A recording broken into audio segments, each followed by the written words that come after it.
नमस्कार दोस्तों। हमेशा की तरह आज फिर से हाजिर है एक नए वीडियो के साथ। हम उम्मीद करते हैं कि ये पोस्ट आपको पसंद आएगा और आप इसे अपने दोस्तों के साथ ज़रूर शेयर करेंगे। तो दोस्तों, चलते हैं वीडियो की ओर। तो दोस्तों, चैनल को सब्सक्राइब कर दे। निजी स्वार्थ इंसान को केवल संकुचित दायरे में समेट कर रख देता है। एक दिन वह स्वयं को अकेला महसूस करने लगता है। लालच दर्पण पर पड़ी वह ढुल है जिसके कारण वह यथार्थ के दर्शन भी नहीं कर पाता है।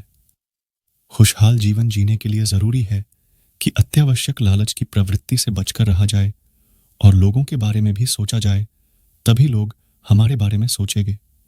परमेश्वर की खोज में आत्मयुगों से लगी है, जैसे प्यासे को जल की चाह होती है।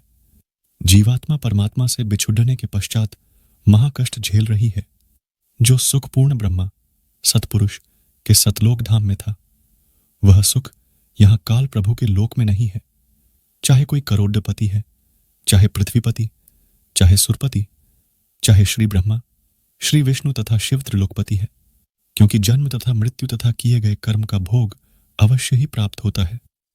उस परमेश्वर के ज्ञान तत्व को तत्वदर्शी संतों के पास जाकर दंडवत प्रणाम कर तथा विनम्र भाव से प्रश्न कर, तब वे तत्वद्रष्टा संत आपको परमेश्वर का ज्ञान बताएंगे। फिर उनके द्वारा बताए गए भक्ति मार्ग पर सर्वभाव से लग जा। उस संसार रूपी उल्टे लटके हुए वृक्ष के विषय में, अर्थात सृष्टि रचना के बारे में, मैं इस गीता जी के ज्ञान में नहीं बता पाऊंगा। यहां गीता सार में आपको जो गीता ज्ञान बता रहा हूं, यह पूर्ण ज्ञान नहीं है। भावार्थ यह है कि जिस परमेश्वर ने सर्व ब्रह्मांड की रचना की है तथा मैं भी उसी आदि पुरुष परमेश्वर अर्थात पूर्ण परमात्मा की शरण में हूं, उसकी साधना करने से अनादि मोक्ष की प्राप्ति होती है। तत्वदर्शी संत वही है जो ऊपर को मूल और नीचे को तीनों गुण रूपी शाखाओं तथा तना व मोटी डार की पूर्ण जानकारी प्रदान करता है। अपने द्वारा रची सृष्टि का पूर्ण ज्ञान स्वयं ही पूर्ण परमात्मा कबीरदेव ने तत्वदर्शी संत की भूमिका करते कबीर वाणी द्वारा बताया है। आपने अक्सर यह सुना होगा कि जिसका कोई नहीं होता उसका भगवान होता है। गीता सार में भी यह कहा भी गया है कि ईश्वर हमेशा मनुष्यों का साथ देता है। वहीं जब व्यक्ति इस प्रभावशाली सत्य को मान लेता है तो उसका जीवन पूरी तरह बदल जाता है। सृष्टि निर्माता ईश्वर ही है जो संपूर्ण जगत को चला रहा है। वहीं इंसान तो बस ईश्वर की हाथ की एक कठपुतली है। इसलिए इंसान को कभी अपने भविष्य या फिर अतीत की चिंता नहीं करनी चाहिए, क्योंकि हर विकट परिस्थिति में ईश्वर इंसान का साथ देता है और उसे मुश्किल से बाहर निकालता है। इसलिए हम सभी को ईश्वर पर भरोसा रखना चाहिए। संदेह की आदत इंसान के दुख का कारण बनती है। जिन लोगों में शक या संदेह की आदत होती है, या फिर जो लोग जरूरत से ज्यादा शक करते हैं, ऐसे लोगों के लिए श्री कृष्ण ने गीता में कहा है कि पूर्ण सत्य की खोज या फिर संदेह की आदत इंसान के दुख का कारण बनती है, क्योंकि शक करना एक ऐसी आदत है जो कि मजबूत से मजबूत रिश्ते को भी खोखला कर देती है। वहीं जिज्ञासा होना भी लाजमी है, लेकिन पूरी तरह सत्य की खोज या फिर संदेह ही इंसान के दुख का कारण बनती है, और शक करने वाले इंसान बाद में इसका पश्चाताप करते हैं। भगवान श्री कृष्ण के द्वारा श्रीमद् भगवत गीता में जो भी उपदेश दिए हैं, अगर इन उपदेशों को लोग अपने जीवन में उतार लें तो वे निश्चित ही अपने जीवन में सफल हो सकते हैं। गीता सार के ये उपदेश वाकई एक सफल जीवन के निर्माण करने में अपनी अहम भूमिका निभाते हैं। क्यों व्यर्थ की चिंता करते हो? किससे व्यर्थ डरते हो? कौन तुम्हें मार सकता है? आत्मा ना पैदा होती है न मरती है। जो हुआ वह अच्छा हुआ, जो हो रहा है वह अच्छा हो रहा है, जो होगा वह भी अच्छा ही होगा। तुम भूत का पश्चाताप ना करो, भविष्य की चिंता ना करो। वर्तमान चल रहा है, तुम्हारा क्या गया जो तुम रोते हो? तुम क्या लाए थे जो तुमने खो दिया? तुमने क्या पैदा किया था जो नाश हो गया? न तुम कुछ लेकर आए, जो लिया यहीं से लिया, जो दिया यहीं पर दिया, जो लिया इसी भगवान से लिया, जो दिया इसी को दिया। खाली हाथ आए और खाली हाथ चले। जो आज तुम्हारा है कल और किसी का था, परसों किसी और का होगा। तुम इसे अपना समझकर मग्न हो रहे हो। बस यही प्रसन्नता तुम्हारे दुखों का कारण है। परिवर्तन संसार का नियम है। जिसे तुम मृत्यु समझते हो वही तो जीवन है। एक क्षण में तुम करोड़ों के स्वामी बन जाते हो, दूसरे ही क्षण में तुम दरिद्र हो जाते हो। मेरा तेरा, छोटा बड़ा, अपना पराया मन से मिटा दो, फिर सब तुम्हारा है। तुम सबके हो। न यह शरीर तुम्हारा है, न तुम शरीर के हो। यह अग्नि, जल, वायु, पृथ्वी, आकाश से बना है और इसी में मिल जाएगा। परंतु आत्मा स्थिर है। फिर तुम क्या हो? तुम अपने आप को भगवान को अर्पित करो। यही सबसे उत्तम सहारा है। जो इसके सहारे को जानता है वह भय, चिंता, शोक से सर्वदा मुक्त है। जो कुछ भी तू करता है उसे भगवान को अर्पण करता चल। ऐसा करने से सदा जीवन मुक्त का आनंद अनुभव करेगा। वहीं अगर हिंदू धर्म के इस महान ग्रंथ गीता के उपदेशों को अपने जीवन में सम्मिलित कर लिया जाए तो मूर्ख व्यक्ति के जीवन का भी बेड़ा पार हो सकता है।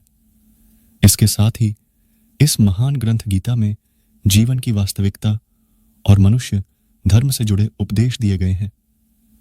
कई बार ऐसा होता है कि हमें अपनी समस्या का समाधान नहीं मिलता या फिर विपत्ति के समय हमें बहुत परेशान हो जाते हैं। कई लोग तो गुस्से में अपना आपा खो बैठते हैं या फिर अपनी समस्याओं से विचलित होकर भाग खड़े होते हैं। ऐसे में गीता में लिखे गए ये उपदेश हमारी सारी समस्याओं का चुटकियों में हल कर देते हैं और हमें जीवन जीने की कला सिखाते हैं, साथ ही सफल जीवन की प्रेरणा देते हैं। एक बार गौतम बुद्ध वैशाली नगरी में धर्म प्रचार के लिए जा रहे थे। जब वे नगरी के बीचों बीच से गुजर रहे थे तब उन्होंने देखा कि कुछ सैनिक एक लड़की का पीछा करे रहे हैं। तभी वह डरी हुई लड़की एक कुएं के पास जाकर खड़ी रह गई और वह हाँफ रही थी और प्यासी भी थी। तभी बुद्ध ने उस बालिका को अपने पास बुलाया और कहा कि वह कुएं से पानी निकाले और स्वयं भी पिए और उन्हें भी पिलाए। इतनी देर में वह सैनिक भी वहां पहुंच गए। बुद्ध ने उन्हें हाथ के संकेत से रुकने के लिए कहा। बुद्ध की बात सुनकर लड़की ने कहा, महाराज, मैं एक अछूत लड़की हूं और मेरे कुएं से पानी निकालने पर जल दूषित हो जाएगा।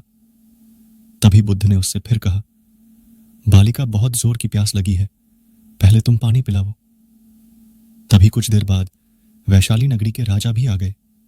फिर उन्होंने बुद्ध को नमन किया।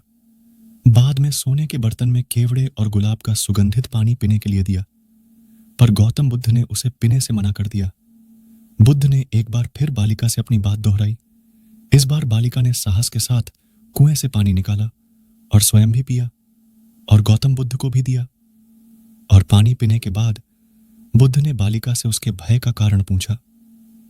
तब उस बालिका ने बताया, मुझे संयोग से राजा के दरबार में गाने का अवसर मिला था और राजा ने मेरा गीत सुन मुझे अपनी गले की माला पुरस्कार स्वरूप दी। लेकिन उन्हें किसी ने बताया कि मैं एक अछूत लड़की हूं और यह जानते ही राजा ने मुझे अपने सैनिक को मुझे जेल में डालने के लिए बोल दिया। मैं किसी तरह उन सैनिकों से बचकर यहां तक पहुंच गई और आप मिल गए। इस पर बुद्ध ने कहा कि सुनो राजन, मैं चाहता हूं कि आप मेरी इस शब्द को हमेशा याद रखें। कोई भी मनुष्य की पहचान उसके धर्म और जाति से नहीं बल्कि उसके स्वभाव या उसके अच्छे काम से होती है। जिस बालिका के मधुर कंठ से निकले मधुर गीत का आपने आनंद उठाया, उसे पुरस्कार दिया, और जिसके कार्य इतने अच्छे हों वह अछूत हो नहीं सकती। और उस बालिका के साथ नीची सोच और छोटे कार्य करके अछूत होने का परिचय तो आपने दिया है। इसीलिए मेरे नजरों में यह बालिका नहीं बल्कि आप अछूत है।